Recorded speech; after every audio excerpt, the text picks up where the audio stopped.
नामदेव गायकवाड, आपण उजव्या साइड वरती या. मेडिकलचे मालक रोहित नामदेव गायकवाड, बाबासाहेब विठ्ठल फुले आणि रोहिणी नामदेव लवटे सरपंच दादा खरात इथे उपस्थित आहे, त्यांचं स्वागत आहे.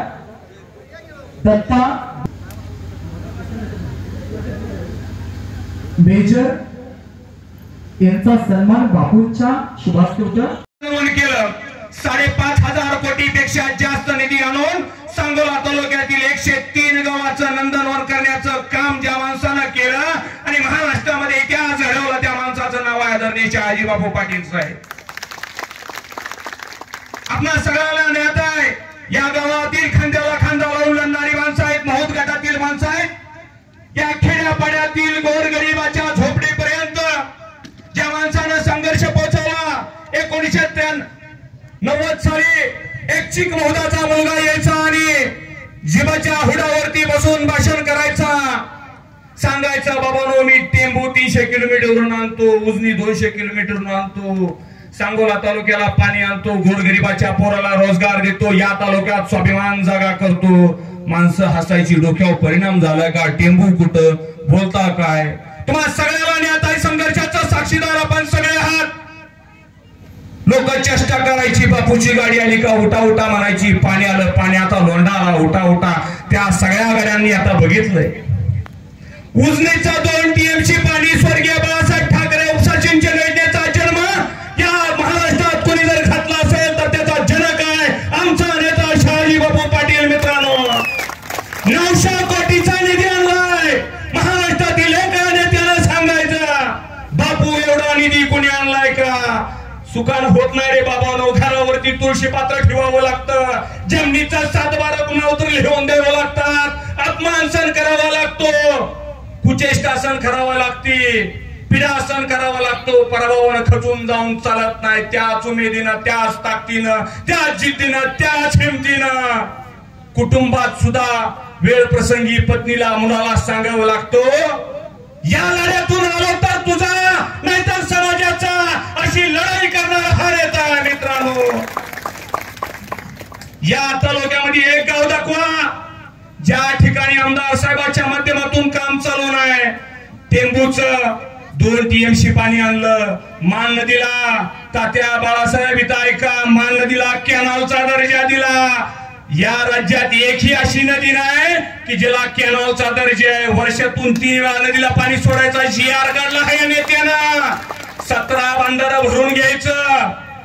उजनीचं 2 टीएमसी पाणी आणत असताना तुम्ही बघितलं साळमुखच्या माळाला पूजन केलेलं बरंच गडी साईड ऐकत असतील. साळमुखच्या माळाला आमच्या लहानपणी उद्घाटन झालं म्हणे तर एवढं नारळ फोडलं, एवढं नारळ फोडलं, या तालुक्याला पाणी येणार म्हणून सांगितलं. जर त्या नारळाचं पाणी आणलं असतं तर खरसपूरचं अख्खं ऊसाचं एक पीक निघालं असतं. एवढं गडीने त्या ठिकाणी नारळ फोडलं पण पाणी आलं नाही. याने त्यानं पाणी आणलं आहे. त्याच तुम्हाला सांगायसाठी आम्ही या ठिकाणी आलोय. आज तुम्ही नागरी सत्कार करता, तुमच्या मनाचा मोठेपणा आहे, पण नागरी सत्कार करत असताना तुम्ही सर्वांनी या गावच्या युवकांनी आपल्या मनामध्ये ठसून एक उर्मी आणि ऊर्जा भरून घ्यायची आहे. आपला नेता 3 महिन्यापूर्वी आजारी पडला, नॉर्मल एक आजार झाला आणि आजाराचं निधन झालं. डॉक्टरने सांगितलं बापू साहेब 1-2 महिना तुम्हाला रेस्ट घ्यावी लागेल आणि या ठिकाणी तुमचं ऑपरेशन करावं लागेल. तालुक्यात चर्चा काय चालली होती आपण सगळ्यांनी ऐकली. परमेश्वर या जगामध्ये आहे, परमात्मा विष्णू या जगामध्ये आहे.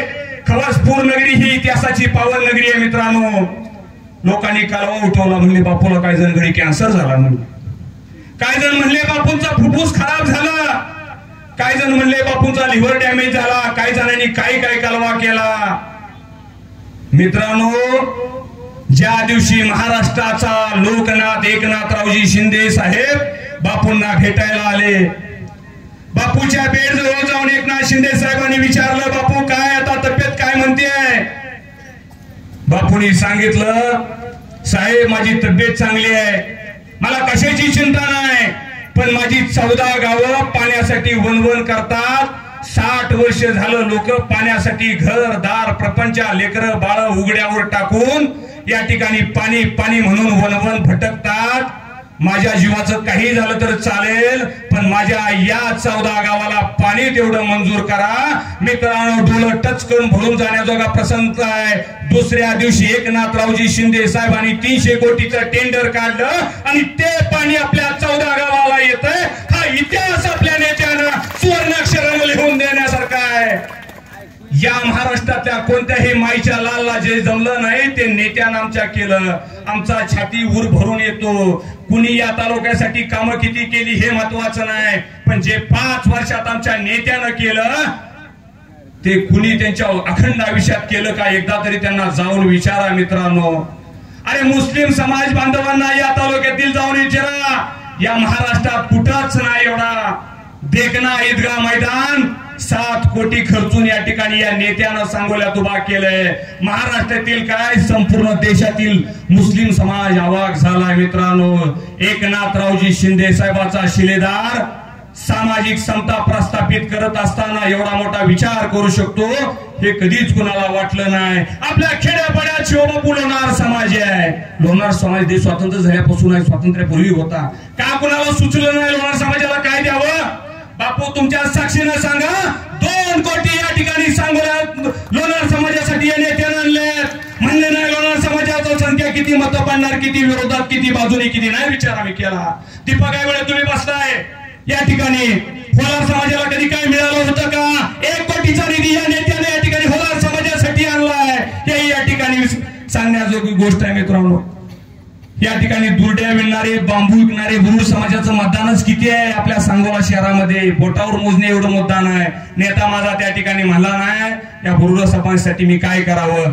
50 लाख रुपयाचा निधी बुरुड समाजात दिला. नाभिक समाजाला 2 कोटीचा निधी दिला. नाभिक समाजाची सेपरेट मुख्यमंत्री संघ उदय सामंतजी साहेबांसंघ मिटिंग लावली. त्यांच्या महामंडळाचा निर्णय घ्यायला लावला. त्या समाज लहान आहे म्हणून त्याच्यावरती आमच्या नेत्यानं कधी अन्याय केला नाही. या समाजामध्ये तळागाळातील 18 पगड जातीचा धनगर सनगर माळी तेली तांबोळी वडार बेडर मुसलमान लिंगायत नाभिक परेल गडशी कोण 18 पगड जातीचा माणूस असेल तो सामाजिक ऐक्यात एका धाग्यानं बांधला पाहिजे. एकनाथरावजी शिंदे साहेबांची शिकवण आहे. बाळासाहेब स्वर्गीय बाळासाहेब ठाकरेंची शिकवण आहे. छत्रपती शिवाजी महाराजांची आमच्या शिकवण आहे. त्या शिकवणीतून आम्हाला पुढे पलीकडे जाऊन चालणार नाही मित्रांनो. या तालुक्यातील तळागाळातील सर्व समाज बांधवांना न्याय मिळाला पाहिजे. राजकारण राजकारणाच्या ठिकाणी होत असते, पण या ठिकाणी या तळागाळातील माणसाला कुठतर न्याय मिळाला पाहिजे. त्याला जीवन जगण्याच्या पद्धतीत या ठिकाणी त्याचा आमूलाग्र बदल झाला पाहिजे. आज खरोस वर्षांनी या ठिकाणी सत्काराचं नियोजन करत असताना माजी सैनिक बोलवले, गुणवंत विद्यार्थी बोलवले, शिक्षक बोलवले, डॉक्टर बोलवले. निश्चितपणे समाज घटकामध्ये आमचं योगदान खूप मोठं आहे. आमच्या नेत्याचा 31 कोटीचा निधी दिला म्हणून सत्कार करत असताना याही समाज घटकाचा कुठेतरी हात लागतो आणि त्यांच्या माध्यमातून हा समाज घडत असतो. समाजाचं काहीतरी उत्तरदायित्व म्हणून या युवकांनी या ठिकाणी या नेत्यां सगळ्यांचा या ठिकाणी सत्कार आयोजित केला. ही सुद्धा आपल्यासाठी खूप महत्वाची बाब आहे. आता या गावच्या विकासाच्या बाबतीत बोलत असताना बापू, आमच्या नेत्यानं या गावाला 31 कोटी निधी दिला. रस्ता म्हणू नका, समाज मंदिर म्हणू नका, ब्लॉक म्हणू नका, डांबरी म्हणू नका. माने साहेब जी तुम्ही मागितलं ते नेत्यानं द्यायचं केलं. सतीश पाटलांना सांगू द्या, राजूभाऊनं सांगू द्या, अगदी गणेशनं सांगू द्या, तात्याने सांगू द्या, या ठिकाणी श्रीमानानं सांगू द्या, आबानी सांगू द्या. जे सांगायचं अण्णा ते नेत्यानं आणून द्यायचं हा रिवाज आहे खौसपूरच्या बाबतीमध्ये. मला एवढंच सांगायचं आहे. सुज्ञ मंडळी सगळे बसलेत या ठिकाणी, माता भगिनी एका साईडला बसलेत. 31 कोटी 85 लाखाची कामं दिली. गेल्या 5 वर्षात 85 लाखाची तरी कामं झाली होती का ते एकदा व्हेरीफाय करा. 31 कोटीचा निधी देत असताना 10 कोटीचा तुम्हाला या ठिकाणी पूल दिला. बापू त्या पुलावरून पूल असा तुम्ही जोडलाय, एका बाजूला सांगली आहे, दुसऱ्या बाजूला सोलापूर आहे. याच मातीमध्ये छत्रपती शिवाजी महाराजांवरती अफजल खान चाल करून जात असताना खवास खान नावाचा त्याचा सरदार या मान नदीला कर्नल साहेब एवढा पूर आला. आमचे जुनी माणसं सांगतात की खवास खान वाहून गेला.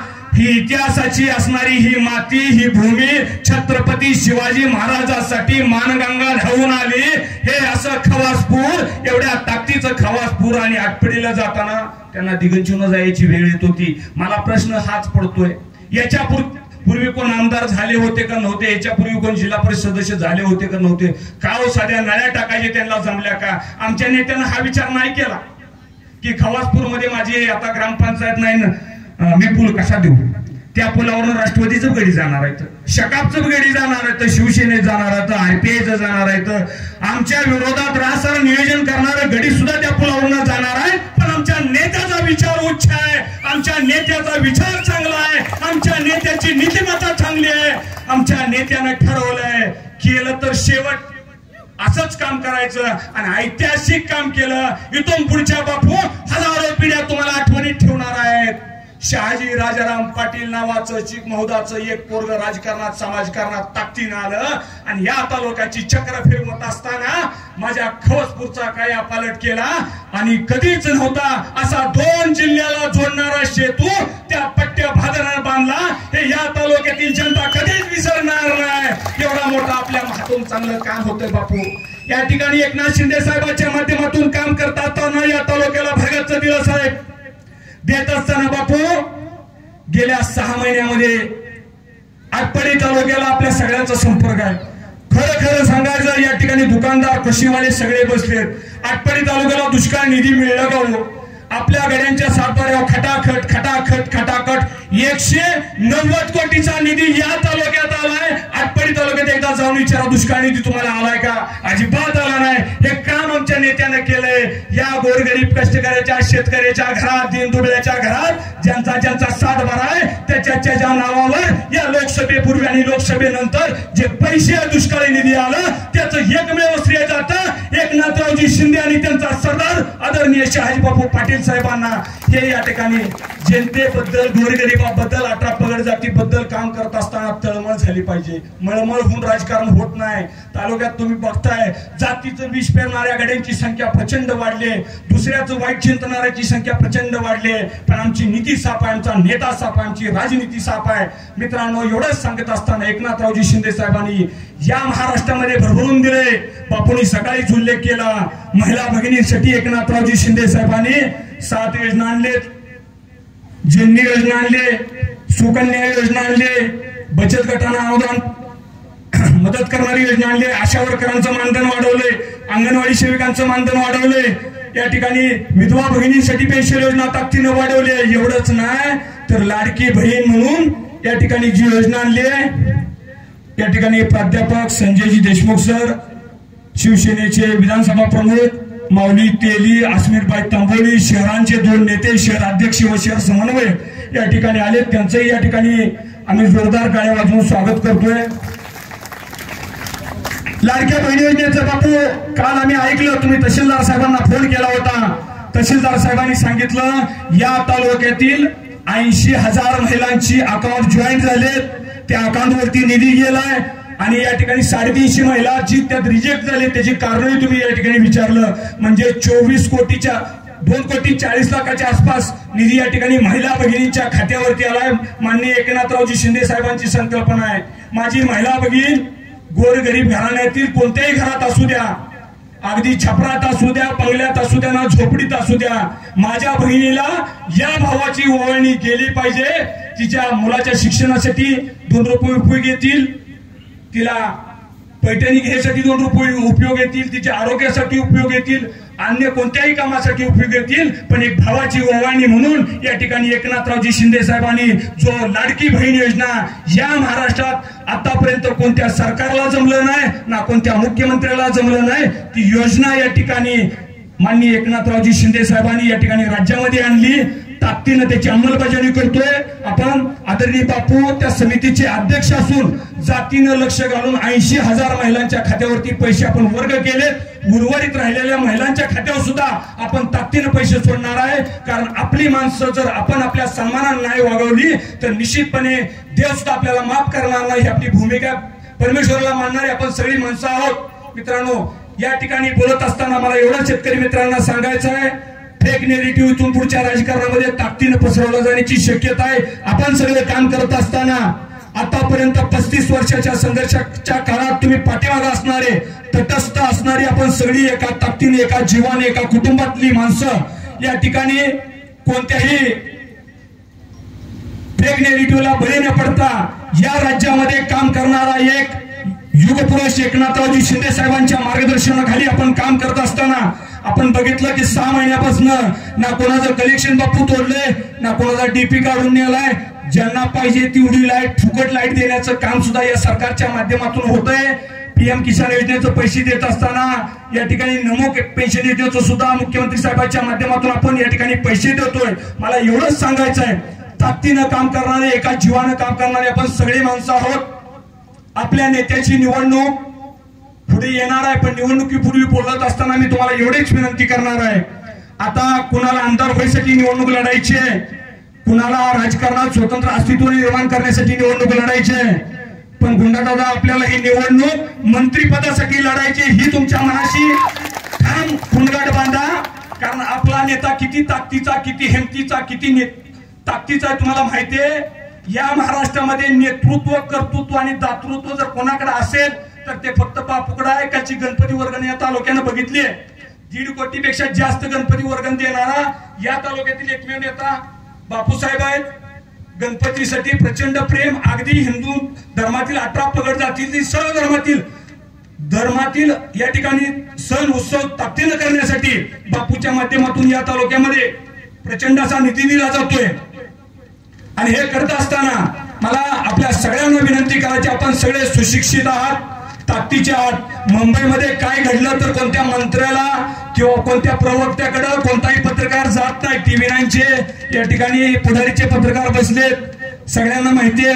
अगदी मातोश्री कोण बोलू द्या, काँग्रेस भवनात कोण बोलू द्या, वडेट्टीवार साहेब बोलू द्या ना, कोण बोलू द्या, दुसरी प्रतिक्रिया डायरेक्ट चिक मोडला घ्यायला काय येतात, कारण आमच्या नेत्याची एवढी उंची आहे की जर पुढे विरोधकांनी बोलला तर उत्तर द्यायला एकटाच माणूस समर्थ या महाराष्ट्रामध्ये, ज्यांची विचाराची उंची खूप खोल आहे. आमचा नेता सह्याद्रीच्या उंचीचा, हिमालयाच्या छातीचा आणि गंगेसारखा पवित्र आहे. इथून पुढच्या काळामध्ये कोण शिंतोड फेकण्याचं काम करेल तर त्याला तोडीस तोड देण्याचं या ठिकाणी धैर्य, धाडस आपल्या सगळ्यांच्या ठाई असलं पाहिजे. बापू बोलण्यासारखं भरपूर आहे, पण एवढंच मी सांगतो, महाराष्ट्रामध्ये परमेश्वराला मानणारे आपण लोक आहे. पांडुरंगाच्या पायी नतमस्तक होणारे आपण सगळे माणसं आहोत. ज्ञानेश्वर माऊलीनंतर बापू या जगात समाधी कुणी घेतली हे फारसं बघितलं जात नाही. संत तुकारामा नंतर वैकुंठगमन नाही, गरुडासारखी भरारी नाही, मेघासारखी गर्जना या जगात नाही, कर्णासारखं औदार्य पण कुणाकडे नाही. या ठिकाणी आईसारखं प्रेम जगात कोणात नाही बापू. आणि मुख्यमंत्री एकनाथ शिंदे साहेबासारखा मुख्यमंत्री या महाराष्ट्राला परत कधीच लाभणार नाही. आणि बापू तुमच्याशिवाय सांगोला तालुक्याला पर्याय नाही, एवढंच या ठिकाणी बोलतो. आणि खौसपूरवासी आणि संबंध पावसात असताना सुद्धा ताकदीनं नियोजन केलं आणि या ठिकाणी नेत्याचा सन्मान घडवून आणला. 31,85,00,000 तात्या थोडीशी बाळासाहेब पेरी चुकते, आणखी टेंबूचं पाणी ऍडिशनल करावं लागेल. त्याचं काय 125 कोटी 100 कोटी येतील, परंतु उजनीचं पाणी आहे. आणि हे सगळं होत असताना तुमचं भंडारा भरून द्यायचं आहे, हे बऱ्याच गोष्टी या ठिकाणी ऍडिशनल कराव्या लागतील. आकडा भरपूर लांब जाईल, पण त्याचा सत्कार निश्चितपणे आपण विधानसभेच्या वेळेस घेऊ. नुसता सत्कार त्याचा घेऊन चालणार नाही, तर त्याचं रूपांतर आपल्याला नेत्याची या ठिकाणी जी विचाराची दुर्डी सांगोल्याला भरून पाठवायची ती ताकदीने भरून पाठवूया. निश्चितपणे तुमच्यात केलेला सत्काराचा आदर करून काय आमच्याकडून या ठिकाणी भविष्यासाठी जरी उपाययोजना असतील तर आपण सुचवा. तुमच्या सूचनांचा आम्ही सगळे आदर करू आणि इथून पुढच्या काळामध्ये तुमच्या विचाराची आम्ही सहमत होऊन काम करू. तुमच्या पायाला ठेच लागली तर ती हृदयात आमच्या कळेल आणि आमच्या हृदयात कळ आली तर तुमच्या डोळ्यात अश्रू बारावू द्या. एवढंच बोलतो, थांबतो. जय हिंद, जय महाराष्ट्र. खासदारकी या सत्तेच्या खुर्च्या आम्ही तयार करत असताना हे सत्तेचे मालक नसून जनतेचे सेवक आहेत या भावनेतून या देशात या खुर्च्या तयार करण्यात आल्या. आणि याची जाणीव ठेवून मी एक आमदार म्हणून किंवा एक रुबाबदार माणूस म्हणून कधी या तालुक्यात वागलो नाही, यापुढे वागणार नाही. मी तुमचा सेवक आहे, मी तुमचा एक साखरीचा घडे या भावनेतून मी काम करत आहो. हजारो वर्ष तरसख्यानी तुमच्या माझ्या तालुक्याची भूमी, ज्या तालुक्याची व्याख्या करत असताना सदैव केली जात होती. दुष्काळाचा तालुका, रोजगार हमीची कामं मागणारा तालुका, पिण्याच्या पाण्यासाठी 8-8 महिने 9 महिने टँकर मागणारा तालुका, हा तालुका जगण्यासाठी रिक्षा ड्रायव्हर म्हणून ठाण्याला मुंबईला जाणारा तरुणांचा तालुका, हा तालुका ऊस तोडीसाठी दिवाळी दसऱ्याचा सण सोडून कोल्हापूर सांगलीच्या बांधावर दिवाळी साजरी करणाऱ्या मजुरांचा तालुका, हा तालुका होता गंधकाची खणी खोदायला जाणाऱ्या तरुणांचा तालुका, हा तालुका वसई विरारला मातीचं काम करायला जाणाऱ्या मजुरांचा. किती वर्ष असं कष्ट करायचं आणि आपली लेकरं बाळं जगवायची, हाच प्रश्न तुमच्या माझ्या सर्वांच्या समोर होता. आणि हा प्रश्न एकाच कारणानं सुटणार होता. त्याचं उत्तर एकच होतं, ते उत्तर होतं या तालुक्याच्या शेतीला पाणी आल्यानंतर हे सगळे प्रश्न निपटून जाणार आहेत. हे सगळे प्रश्न 90 साली या तालुक्यात येत असताना मी अत्यंत तरुण होतो. वकिली माझी सोडून या तालुक्यात मी आलो होतो. मी तालुक्यात येत असताना भाई गणपतरावजी देशमुखांचा पराभव करण्यासाठी मी तालुक्यात आलो नव्हतो. मी तालुक्यात आलो होतो माझ्या माणसांना त्याच्या हक्काची जाणीव करून देण्यासाठी मी तालुक्यात आलो. आणि त्यातूनच मी चळवळ उभा केली होती की जोपर्यंत आपल्याला कृष्णा नदीचं पाणी शेतीला मिळत नाही, चंद्रभागेचं पाणी पिण्यासाठी मिळत नाही, या तालुक्याचे प्रश्न सुटत नाही. गावागावात गेलो, खेड्यापाड्यात गेलो, वाडी वस्तीवर गेलो, घराघरात गेलो आणि लोकांच्या समोर जाऊन ही एक चळवळ मी उभा केली. दादा लवटेने सांगितलं, अनेकांनी टीका केली, अवहेलना केली माझी. लबाड बोलतय पोरग, स्वार्थासाठी बोलतय, त्याला आमदार व्हायचं आहे म्हणून बोलतय. राज्याच्या नेतृत्व करणाऱ्या माणसांनी सुद्धा माझ्यावर अशी गंभीर टीका केली. ही टीका सगळी मी सहन करत गेलो. मी कधीही कुणाला उलट बोललो नाही. माझी गाडी एखाद्या गावात गेल्यानंतर या गावातली माणसं धोतर वर करायची, बिजारी वर करायची, पळस सुटायची. पाणी आलं, टिंबूचं पाणी आलं, पळा पळा पळा पळा खोऱ्यांना दार धारा ओरडायची. मी गाडीत बसून शांत बघत राहायचो. पण माझी महत्वाकांक्षा होती, माझ्या सद्गुरू आणि परमेश्वराला मी एकच विनंती करत होतो की भगवंता माझ्या तालुक्याच्या जनतेसाठी मला यश दे. कृष्णाबाईचं जोपर्यंत पाणी या तालुक्यात येत नाही, या तालुक्याला शेतीला कुठलंच पाणी मिळणार नाही मला खात्री होती. मी हमी दिली होती जनतेला, टेंबूचं पाणी आपल्याला मिळवायचं आहे, म्हैसाळचं पाणी आपल्याला मिळवायचं आहे. आज टेंबूचं पाणी आलं, आज म्हैसाळचं पाणी आलं. तालुक्यातली 40-45 गावात बागायत बनलेली आहेत आणि त्यावेळी हे पाणी आम्हीच आणलं म्हणून सांगणारी माणसं सुद्धा या तालुक्यात जिवंत आहेत. आणि म्हणून मी सदैव म्हणत असतो की फटाकडे एकाने लावायचे आणि आवाज कसाही दुसऱ्याने म्हणायचा, हे आपल्या तालुक्यात कायमच चाललेलं काम. त्यात कोणतं आश्चर्य बाळगू नका मित्रांनो. टेंबू आलं, म्हैसाळ आलं 95 साली आलं. 95 साली पाणी आल्यानंतर या तालुक्यातली 38 गावं पाण्यापासून वंचित होती. 20 वर्षाचा आमदार झाला. 99ला माझा पराभव झाल्यापासून या तालुक्याचं नेतृत्व, या तालुक्याला आमदार पद होतं. एक सोडून 2-2 आमदार या तालुक्यात झाले. काय 38 गावांचा त्यांनी विचार केला नाही.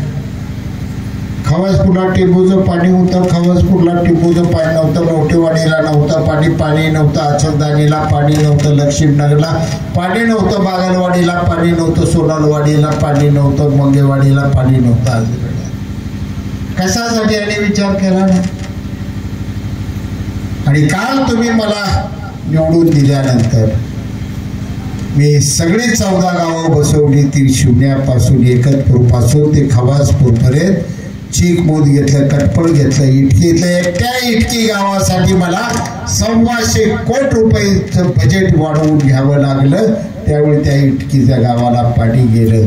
आज तुम्हाला येत्या महिन्यात उजनीच्या पाण्याचं काम चालू होतंय, टेंबूचं काम चालू झालेलं आहे, आज मानकड काम चालू आहे. येत्या महिन्यात आपल्या खवसपूरला सुद्धा पाईपलाईन टाकायला चालू होणार आहे. तुमच्या गावाला 2 योजनेचं पाणी मी आणलेलं आहे.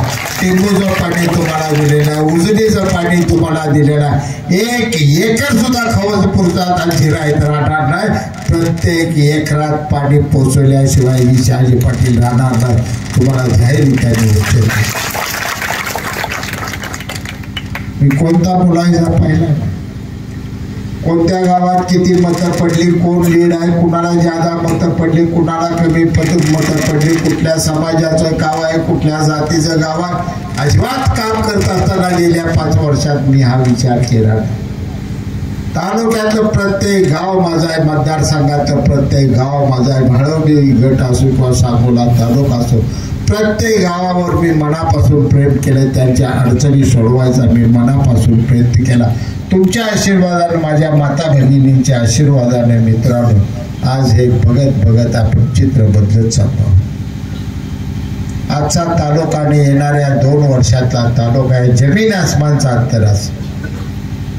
इटकीपासून तुम्ही नारळापर्यंत गेला आणि इकडं कोळ्यापासून भाळवणीपर्यंत गेला तरी तुम्हाला उन्हाळ्यात सुद्धा सगळा तालुका असा हिरवागार शाडो असल्यासारखा दिसल. हे मी तुम्हाला या ठिकाणी स्पष्टपणानं अभिवचन देतो. या ठिकाणी कुणामुळे केलं आपण? आज या राज्याचे मुख्यमंत्री एकनाथजी शिंदे साहेबांनी शपथ घेतल्यानंतर आणि फडणवीस साहेबांकडे जलसंपदा खाता आल्यानंतर हा सगळा कायापालट झाला. या अगोदर आज जे बोलतायत, शरदचंद्र पवार बोलतायत, उद्धव ठाकरे बोलतायत, अनेक जण बोलताना आज दिसत आहेत. शरद पवार या राज्याचे मुख्यमंत्री 4 वेळा मुख्यमंत्री होते. उद्धव ठाकरे 2.5 वर्ष मुख्यमंत्री होते. काय सांगोल तालुक्याच्या प्रश्नाविषयी त्यांना कळवायला नाही का? त्यांनी हे प्रश्न सोडवले नाहीत.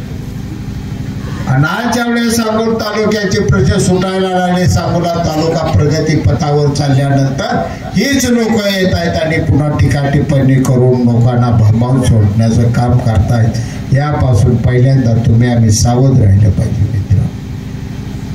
इंग्रजांना या ठिकाणं घालवून आपल्याला स्वातंत्र्य दिलं, त्या स्वातंत्र्य सेनानींची आपल्याला कुठेतरी जाणीव असली पाहिजे. अनेक जण हुतात्मा झाले, अनेकाने स्वतःच्या हाताने फास घेतला आणि गळ्याला अडकून घेतला, अनेकाने तुरुंगवास बाजूला, अनेकाने गोळ्या छाताडावर झेलल्या. त्यावेळी भारत माता स्वतंत्र झाली आणि या स्वतंत्र झालेल्या भारत मातेला सुफलाम करायचं आपण गीत गातो. हे गीत कुणी लिहिलेलं होतं? हे गीत वंदे मातरम कुठल्या कवीने लिहिलेलं? हे गीत एका शेतकऱ्यानं बंगालच्या बंकिमचंद्र चटर्जी या एका बंगालच्या एका शेतकऱ्याने हे गीत लिहिलं. पहाटला स्वतःच्या भाताला पाणी देत असताना, पाणी पाजत असताना बंकिमचंद्र चटर्जीने या भारत मातेला एक आरती ओवाळली. वंदे मातरम शस्य श्यामल सुजलाभ सुफलाभ वंदे मातरम. हे माते, आम्हाला स्वातंत्र्य मिळाल्यानंतर तुला आम्ही सुजलाम करू, तुला आम्ही सुफलाम करू, तुला आम्ही असे दागिन्याने मडवून टाकू. ही भारत माता आमची डौलाने जगाच्या पाठीवर ताट मानून उभा राहील. हे स्वप्न गाणारं गीत त्या शेतकऱ्याने का गायलं.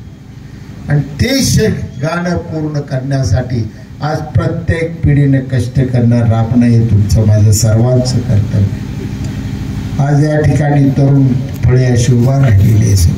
हे भविष्य आहे उद्याचं, या भारत देशाचं भविष्य आहे, महाराष्ट्राचं हेच भविष्य आहे, या सांगोला तालुक्याचं भविष्य. त्याच्यासाठी दालनं सगळी कर्तृत्वाची खुली करणं तुमचं आमचं सर्वांचं आज काम. आणि त्याच जाणीवेतून आपण ह्या तालुक्याला पुढे घेऊन जाण्याचा प्रयत्न. आज कुठल्या माईचा लाल येणार नाही की ज्याला सांगोला तालुका दुष्काळ म्हणायची हिंमत कोणाची होणार नाही. पश्चिम महाराष्ट्रात सर्वात जास्त पाणी कुणाला आहे तर ते सांगोला तालुक्याला पाणी आहे. मी जाहीररित्या या ठिकाणी तुम्हाला एवढं पाणी आता माळशिरस तालुक्याला नाही, एवढं पाणी आता बारामती तालुक्याला नाही, एवढं पाणी पंढरपूर तालुक्याला नाही, एवढं पाणी माढा तालुक्याला.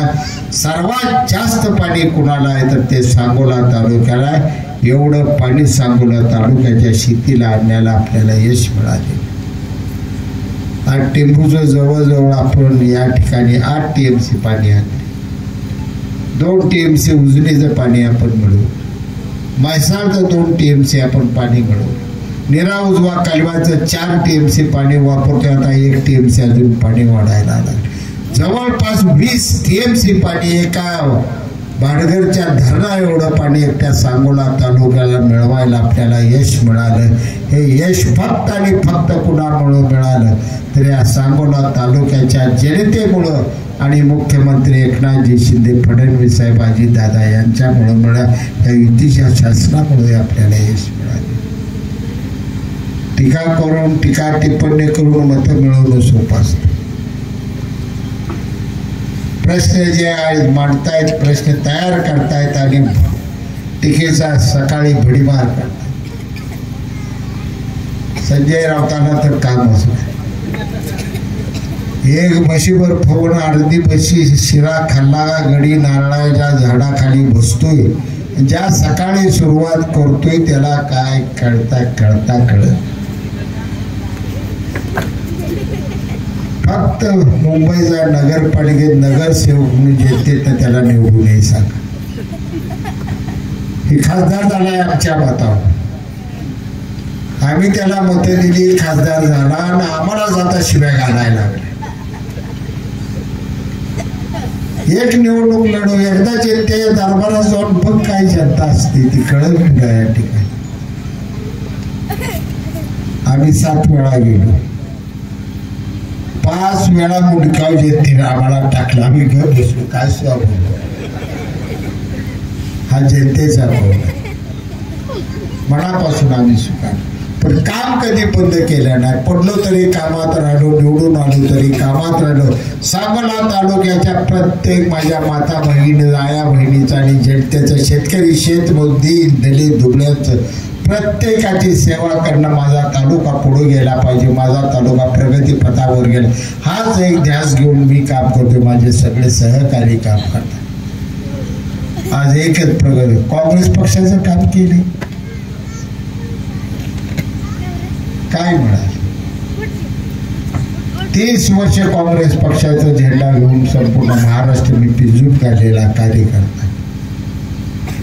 पण जे मिळाल ते अजूनही अभ्यासाने तरुणांना मी सांगतो, तुम्ही अभ्यासानं प्रत्येक गोष्ट बोला. राजकारण भावनेनं कुणी भडकवलं, कुणी जातीवादानं भडकवलं, कुणी प्रेमळ भाषा करून भडकवलं, त्याला बळी जाऊ नका. जे पाण्याचे प्रश्न सुटले ते 95 ते 99 शिवसेनेचे मुख्यमंत्री मनोहर जोशी यांनी आपल्याला पाणी दिलं. जे आता पाण्याचा प्रश्न सुटला तो मुख्यमंत्री एकनाथजी शिंदे साहेब फडणवीसामुळे पाण्याचा प्रश्न सुटला. जे दिले ते भगव्या झेंड्याने आपल्याला दिलंय. या तालुक्याची रास भगव्या झेंड्याची रास आहे. भगवा झेंडा तालुक्याचं कल्याण करणाऱ्या भगव्या झेंड्याशिवाय तुम्हाला दुसरा कुठलाच पर्याय या ठिकाणी. मी काँग्रेसचा आमदार म्हणून निवडून आलो, ना शिवसेनेचा आमदार म्हणून निवडून आलो. दोन्ही पक्षात काम करताना नेमका फरक आहे माझ्या एवढा कुणालाच कळणार, कारण दोन्हीकडे निवडून आलेले फार कमी आमदार आहेत. हातावर मोजणे एवढे आमदार. हा फरक कशासाठी जाणवला तर काँग्रेसचे सगळे नेते एवढं प्रेम करायचे. ये शासी कसा आहे काय, फार सुंदर भाषण करतो, मुलगाला हे चांगला. ह्याच्या पलीकडे त्या काँग्रेसमध्ये काय सुद्धा वाट्याला आलं काय कधी मिळालं. आणि सेनेचा विरोधक असताना सुद्धा 95 साली मला मुख्यमंत्री मनोहर जोशी आणि उपमुख्यमंत्री गोपीनाथ मुंडेंनी भरून सगळ्या योजना दिल्या. मला टेंबू त्याचवेळी मिळाला, मला म्हैसाळ मिळाला. आशिया खंडात सर्वात जास्त आणि मोठी पिण्याची पाण्याची योजना मला त्यावेळी मनोहर जोशींनी आणि जगन्नाथ पाटलांनी मंजूर करून दिली. एक बटन दाबलं तर 81 गावाला पिण्याचं पाणी जाणार. आशिया खंडातली सर्वात मोठी आपली योजना बघायला रशियाची लोक आली, योजना बघायला जपानची लोक आली, योजना बघायला इंग्लंडची लोक येऊन गेली. तुम्ही आज त्या ऑफिसमध्ये जावा रेकॉर्ड बघा, ही योजना बघायला किती देशातली लोक आलेली. हे काम आपल्या तालुक्यात घडलेलं आहे. बघत बघत कामाच्या व्यापात आपल्या लक्षात सुद्धा येत. हे वैभवशाली काम आहे. आणि गेल्या आठवड्यात मी पाणी पुरवठा मंत्री गुलाबराव पाटलांच्या समोर बैठक घेतली. 22-23 अधिकारी सगळे महाराष्ट्रातले बोलवून ती बैठक झाली. सोलापूरचे अधिकारी होते, सांगलीचे अधिकारी होते, मंत्रालयाचे सर्व सेक्रेटरी त्या ठिकाणी होते आणि निर्णय कायमचा करून टाकला ही योजना महाराष्ट्र शासन कायम स्वरूपी चालवल आणि या योजनेला विजेचा खर्च जो येतोय तुमच्या आमच्यावर ग्रामपंचायत बोजा पडतोय त्यासाठी सौर ऊर्जेचा प्रकल्प उभा करायसाठी योजना सौर ऊर्जेवर चालवायची असा निर्णय घेतला गुलाबराव पाटलांनी. त्यासाठी लागेल तेवढा निधी देण्याचं बैठकीत वचन दिलेलं आहे, शब्द दिला, रेकॉर्ड झालेला आहे. त्याचं धडपडलं, काम केलं, राबलं. आपली भावना आणि आपली बुद्धिमत्ता प्रामाणिक असेल तर जनतेचा कुठलाही प्रश्न आपण सोडवू शकतो. ह्या माता भगिनी तुमच्या अगोदरी तुमची आई होती, त्या आईच्या अगोदरी तिची आई होती, तिच्या अगोदरी तिची आई होती. का कुठल्या सरकारला सुचलं नाही आमच्या आया बहिणीचा सन्मान वाढवायचा? का हा विचार कुठल्या मुख्यमंत्र्यांच्या डोक्यात आला नाही? पण आज सन्माननीय योजना मुख्यमंत्री एकनाथजी शिंदे साहेबांनी राबवली. मुख्यमंत्री माझी लाडकी बहीण 1500 रुपये तुमचे महत्व नाही बाबू, 1500 रुपया लक्ष देऊ नको, पण 1500 रुपये ज्या तारखेला तुला मिळणार आहे त्या तारखेला अगतराव तुझ्याकडे येणाऱ्या मारणार खावा पैसे भेटले. तू 1500 रुपयाला त्या मागे लागत होती, गोड बोलत होती, चांगलं जेवाय देतो, मला 100 रुपये दिल नवरा. आता नवरा तुझ्या मागे लागणार आहे की 1500 येणार आहे, तू 500 तर काढ तुझ्याकडे. हा सन्मान कुटुंबास तुम्हा सगळ्याला मिळवून दिला. तो सन्मान मुख्यमंत्री एकनाथ शिंदे साहेबांनी मिळवून की माझ्या बहिणीला तिच्या घरात त्या संसारात ताटमानानं अभिमानानं जगता यावं, राहता यावं, तिचा सन्मान वाढावा ही भावना त्या ठिकाणी. रात्रंदिवस कष्ट केलेलं नेतृत्व आपल्याला मिळालं. शेतकऱ्यांचे प्रश्न जाणणारा माणूस. आज तुम्ही शेती करताय, मी शेती केलेली आहे, मी शेतीत राबलो नाही. आपली शेती वेगळी आहे. आपल्या शेतीला बैल येते, आपल्या शेतीला बैलाचा नांगर आहे, आपल्या शेतीला ट्रॅक्टर सुद्धा या ठिकाणी मिळालेला.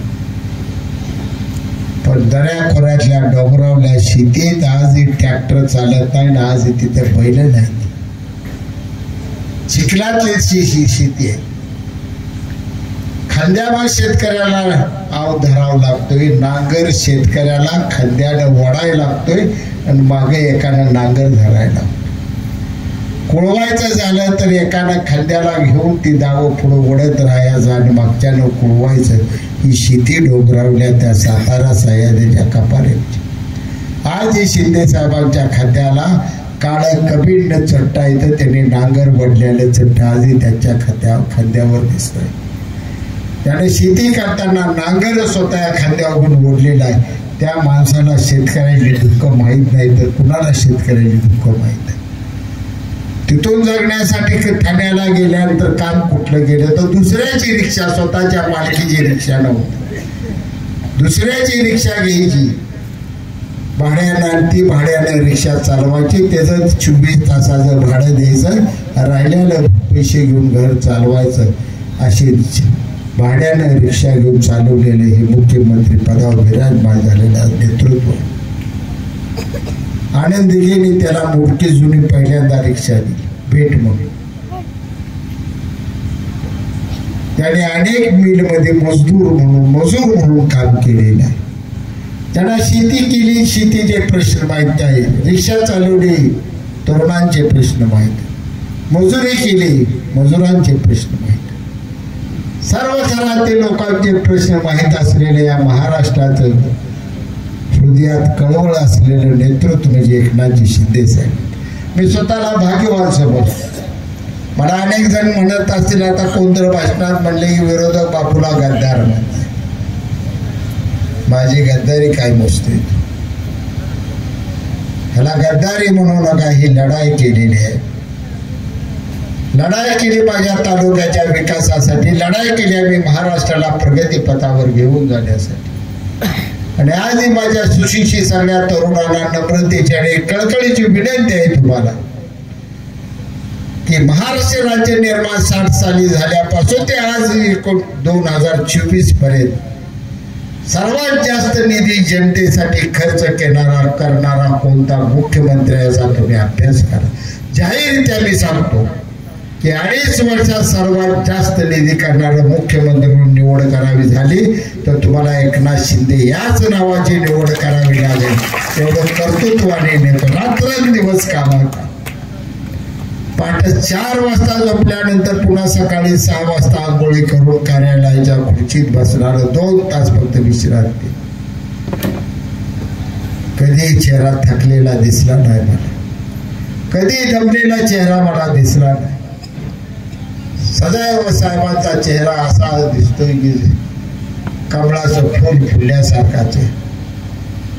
अनेकांनी साहेबांना प्रश्न, साहेब तुम्ही एवढं सांगता, एवढं काम करता, एवढे लोकांचे प्रश्न, एवढं तुमच्या अंगावर डोके येत आहे. साहेब म्हणताय की भगवंताने आणि माझ्या आई वडिलांनी दिलेले हे माझं जीवन जनतेसाठी कामाला आलं, यापेक्षा मला दुसरं जीवनात मिळवायचं काय. सर्व समाजातल्या घटकांविषयी प्रामाणिकपणे कळवळ असलेलं आणि समाजाचा प्रश्न सुटला पाहिजे, विद्यार्थ्यांचा प्रश्न सुटला पाहिजे, तरुणांचा प्रश्न सुटला पाहिजे, शेतकऱ्यांचा प्रश्न सुटला पाहिजे याची जाण असणार. आज सैनिकांनी या ठिकाणी भाषण केलं.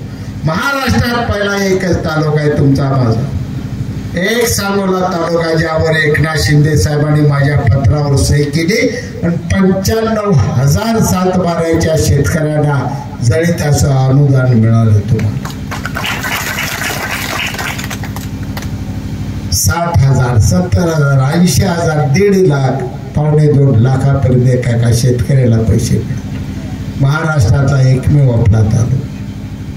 आज 80,000 या ठिकाणी आणि 20,000, 35,000 भरवणी गटात 1.25 लाख लाडक्या बहिणींना पैसे आलेले आणि अजूनही मी कमीत कमी 20,000 महिला भगिनी आमच्या ज्यांची खाते अडकलेली आहेत ती खाते पूर्ण केल्याशिवाय मिळत नाही. येत्या 15 दिवसात अजून 30-35,000 महिला भगिनींची खाती मी मोकळी करणार, त्यांना पैसे मिळवून देणार, म्हणजे देणार. त्यासाठी मी तहसीलदार साहेबांच्या दोन्ही तालुक्याच्या रात्रंदिवस पाठीमागे आहे, त्याचा मी रात्रंदिवस पाठलाग. अनुदान मी या ठिकाणी म्हटली. उद्धव ठाकरेच्या काळात पाऊस पडला होता, आठवते का तुम्हाला? पावसानं पिके गेली होती. उद्धव ठाकरे स्वतः अक्कलकोटला विमानानं आले होते आणि अतिवृष्टीमुळे शेतकऱ्याचं झालेलं नुकसान ते भरून गेले. दिवस काढला त्यांनी, मी बरोबर होतो, सगळं बघितलं.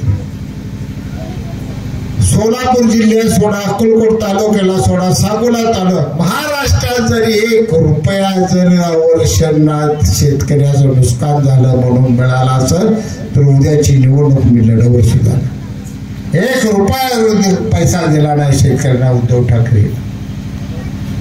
आणि शिंदे साहेब झाल्यानंतर आपल्याकडे अतिवृष्टी झालेली होती आणि 9-10 गावं त्या ठिकाणी बाधित झालेली होती. संगेवाडी बाधित झालं, माजरी बाधित झालं, कोळं बाधित झालं, जुनोणी बाधित झाली, नारळ बाधित झालं. सगळ्या जेवढ्या बाधित झालेल्या शेतकऱ्यांनी पंचनामे केले. 15 दिवसात 19 कोटी रुपये आपल्याला मुख्यमंत्री एकनाथ शिंदे साहेबांनी दिलं आणि सगळे नुकसान झालेल्या शेतकऱ्यांना पैसे घरपोच केले. केंद्र सरकारच्या नियमापेक्षा दुप्पट पैसे प्रत्येक हेक्टरला या ठिकाणी एकनाथ शिंदे साहेबांनी दिले. मग काम करणाऱ्या माणसाचं समर्थन करायचं का काम न करणाऱ्या माणसाच्या नुसत्या भाषणाला घोषणा बळी पडायचं याचा विचार तुम्ही केला पाहिजे. पुढे वाटचाल अजूनही भरपूर आहे. केलं असेल काम तुमच्यामुळे केलं, तुमच्या आशीर्वादामुळे केलं, तुम्ही शक्ती दिली, ताकद दिली, मला आमदार बनवलं म्हणून मी काम केलं. माझा बाप आमदार नव्हता, माझा कोण घरात खासदार होतं, माझं कोण नव्हतं. मी शेतकऱ्याच्या पोटी घेतलेल्या शेतकऱ्याला पोरगा म्हणूनच आज वागतोय. शेतकऱ्या पोटी मी जन्म घेतलेला, पण माझ्या घरातली माझ्या शेतीचे दुःख मी बाळपणी बघितलेले. पोटात आग पडल्यानंतर काय नेमकं होतं याची जाणीव मला आहे. शाळा सुटल्यानंतर टोपलीत भाकरी ठसल्यावर काय रडू येतं, हे दुःख मी पचवलेलं आहे, माझ्या भावाने माझ्या बहिणीने हे दुःख पचवलेलं आहे. गरिबीच्या व्यथा या वेगळ्या असतात. त्या व्यथेची जाणीव ठेवून आपण जगलं पाहिजे. माझ्या आईला काम केल्यानंतर किती कष्ट पडलं, किती थकली भागली ती घरी. मी सुभाष ठाणा पदात आहे. आणि ते खंड दाबायचो, दंड दाबायचो, ती उडायची. कष्ट करणाऱ्याला त्याचे दुःख कळत असतात, लाभ न बघणाऱ्याला दुःख कळत नसतं. वेदना ही ज्याची त्याला असते. या वेदनेची जाणीव ठेवून आपल्याला पुढं वाट करायची आहे. आपलं कुटुंब, आपला प्रपंच, आपली लेकरं बाळ, आपली आई, आपला बाप, आपली बहिणी, आपला भाऊ यांचा संसार सुखी झाला पाहिजे. या ध्येयाने प्रेरित होऊन तुम्ही आम्ही कामाला लागायचा मित्र. मी तो त्याच वेळी माझा श्वास बंद करेन. जाऊ द्या माझ्या आजारावर कोण बोललं काय बोललं. शहाजी पाटील यायला काय हे ढाड्या भाग आहे. फुफ्फुस काढून फेकतो, लिव्हर काढून फेकतो, काय सगळं काढून फेकतो, तरी सुद्धा जगून दाखवायची आवडत आहे. माझ्या कशाला नादाला मी डॉक्टरला सांगितलं होतं. डॉक्टर म्हणला अजून महिनाभर विश्रांती घ्यायला. बरं म्हणलं घेतो. आता एक काम करा, मला हॉस्पिटलमध्ये कर म्हणा. मी आमदार 9 वाजता जाऊन विश्रांती करतो. मला एक डॉक्टर द्यायला आहे, माझ्याबरोबर डॉक्टर आहे बा, कुठेतरी बसला असेल. मला एक डॉक्टर तुम्ही द्या, मी पगार देतो, 1.5 लाख रुपये महिन्याला पगार मी देतो म्हटलं. मला ती द्या म्हटलं. बरोबर दवाखान्यात निघालो. राजू बसलो गाडीत. गाडी थेट रिकोपाटलेकडे चिक बोलला. अजिबात कोणाचा बोलू मला पाच बायकोचं तोंड बघू दे. पेपरा झालो सगळं. माझ्या माणसात आलो, माझ्या घरात आलो, माझ्या बायको जवळ आलो, माझ्या भावाजवळ आलो, माझ्या बहिणीजवळ आलो, माझ्या तालुक्याच्या जनतेजवळ आलो. 15 दिवसांनी गेलो तपासाला. परत डॉक्टर, नर्स सगळ्या VIP अमेरिकेत मी सगळे काम करणार.